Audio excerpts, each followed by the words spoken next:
आप तो देख रहे हो मैं पीछे पीछे जा रहा हूँ। आप देख रहे हो भालू के पीछे पीछे मैं जा रहा हूँ। डर भी लग रहा है, लेकिन भालू यहाँ के बहुत ही पालतू हो चुके हैं। लोग यहाँ उसको अपने हाथों से प्रसाद खिलाते हैं, फ्रूटी भी पिलाते हैं, जूस भी पिलाते हैं। जैसा कि आप तीनों को देख रहे हो, 2 भालू इस तरफ चले गए, 1 भालू उधर चला गया है और सामने कुछ लोग भी हैं खड़े हुए हैं जो कि इसको देख रहे हैं। कमाल का नज़ारा है यार।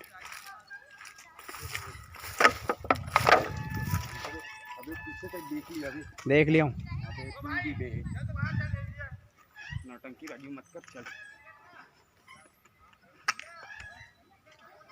इधर से चलने। पता नहीं आपको दिख नहीं रहा है कि नहीं, यहाँ भालू आ रहे हैं और वो भालू को पानी पिला रहे हैं। चल इधर से चल भाई, इधर से चल, 5 से ले लेने वाले।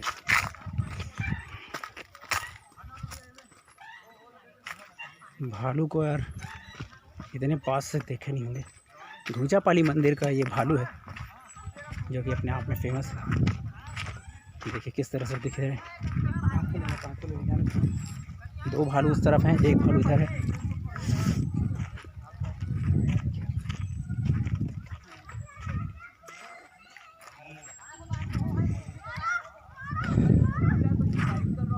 यार गाइड हमको बोल रहा है कि अब बाहर जाओ, तो मैं बाहर जा रहा हूँ और भालू को आप देख रहे हो, वो भालू जा रहा है।